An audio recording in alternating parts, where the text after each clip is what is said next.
Hello, Class 4, and welcome to today's reading lesson. I hope that you have enjoyed listening to the next chapters of The Wild Robot. I hope you're ready to read it yourself and to answer some questions based on the text. Earlier this week, you had a go at answering some retrieval questions where you skimmed and scanned for the answers and just found them in the text. You also answered some vocabulary questions based on the words in the text. And today we're going to look at a bit of inference, including deduction. You might be able to remember what inference and deduction mean. Have a little think. Can you remember? We haven't done very much of it. So you probably, I'm not expecting you to remember, but you just might. So I'll share my screen and I'll show you a few little bits and pieces. So here we've got wild robot, deduction and inference. So you're going to have to look at the text that you have attached to your email to answer these questions. And you're going to be answering deduction questions and inference questions. So deduction and inference. Deduction is a type of inference.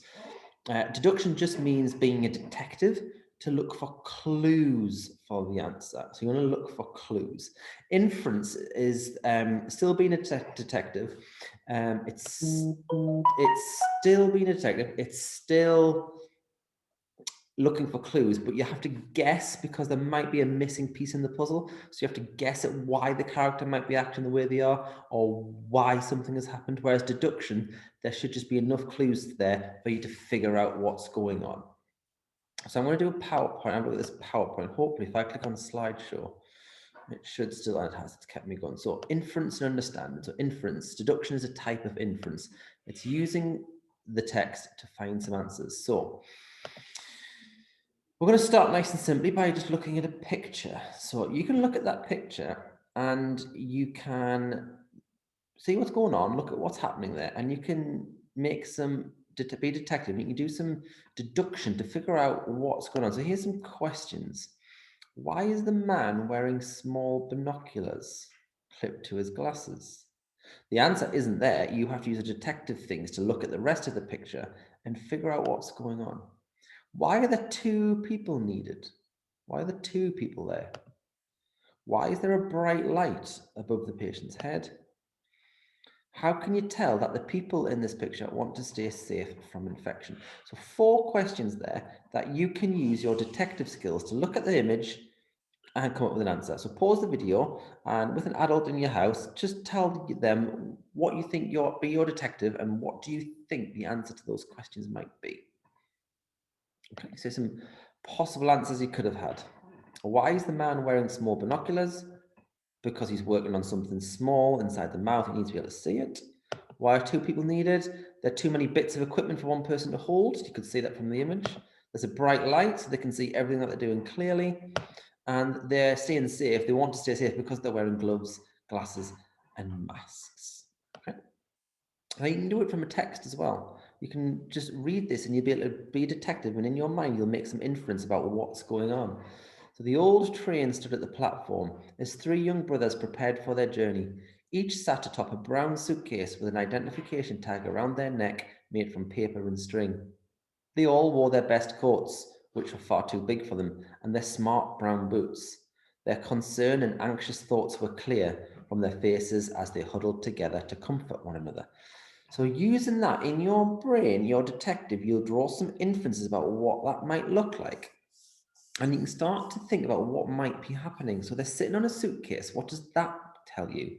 They're wearing their best coats. What does that tell you? And they're anxious, and you can see it on their face that they're feeling a bit anxious, a bit nervous. So you can probably start to get a bit of a picture. And if you remember our World War II topic, you might even be able to be a detective and draw the inference of where they might be going. And it should have drawn something like this. That would be the image you might have drawn. Here's another picture, and here's 4 more questions. The answers aren't there. You just have to be a detective and find the clues that will lead you to a conclusion. So where was that photograph taken? So there's some clues there. There's some clues there to tell you where it was taken. Why have people got suitcases with them? Is this woman's drink, is this drink hot or cold?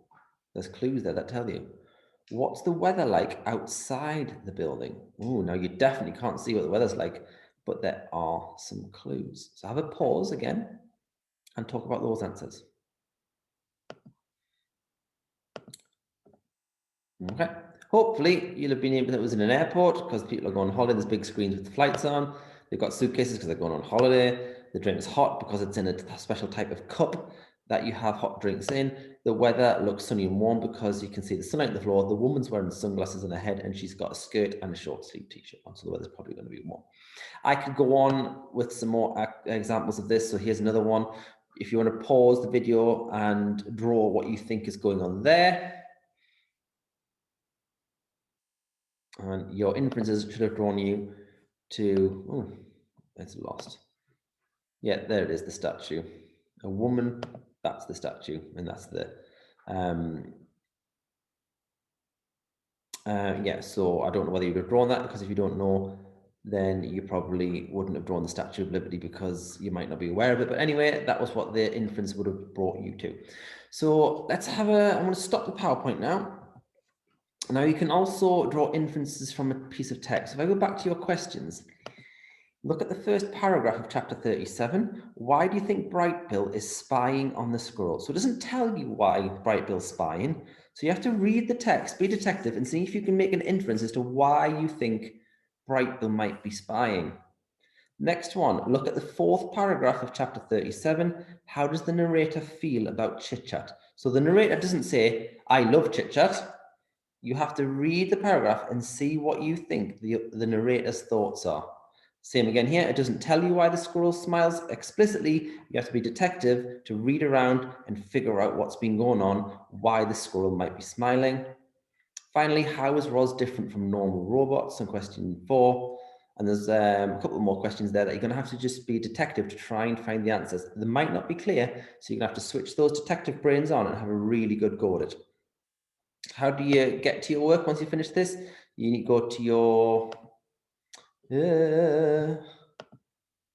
get off. Get off. There we go. Oh, dear me, this is not going well at all. Here we go.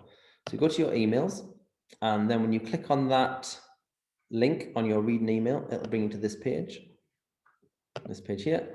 You type your name in, whatever your name is, Mr. B, click start. Here's the questions I've just gone through. Click on the box. Why do you think Brightbill is spying on the squirrel? Well, read the paragraph, and I think it's because he wants to steal his cabbages. That's clearly not right. You have to look at the text and try and find why you think Brightbill is spying on the squirrel. Type it in. How does the narrator feel about chit-chat? He loves chit-chat and thinks he is really cool. These aren't the answers. Why does the squirrel smile? Because Mr. Blake bought him a birthday cake. Again, that doesn't happen in the text. This is me just showing you where you would type the questions. How is Roz becoming different from normal robots? Because she is growing hair under her armpits. Clearly that's not happening. Why was Brightbill's yellow fluff changed to brown feathers? Because he is poorly. Okay, so once you're happy with your answers, and by the way, none of those answers are correct, so don't go. You can have a bit of play with it, you can make the font a bit bigger. Or maybe you can't. Maybe you have to put it at 18 first and then start typing, or maybe it's already on 18. Who knows? Maybe you can't make the font bigger. Once you're done, what you need to do when you're finished, you need to click I'm done. If you don't click I'm done, then it won't tell me that your work's finished and I can't mark it and send it back to you. You need to click I'm done when you're finished. This worksheet has not been completed. Are you sure you want to? No, I haven't completed because I haven't ticked one of the bottom. I haven't ticked the bottom one. So let's just tick one at random. I'm done. There you go, worksheet submission succeeded. Now I can see it and I can mark it and I can give you some feedback. So you should be all right with that. Have a go at it, and I will get back to you with some feedback once you've handed it in.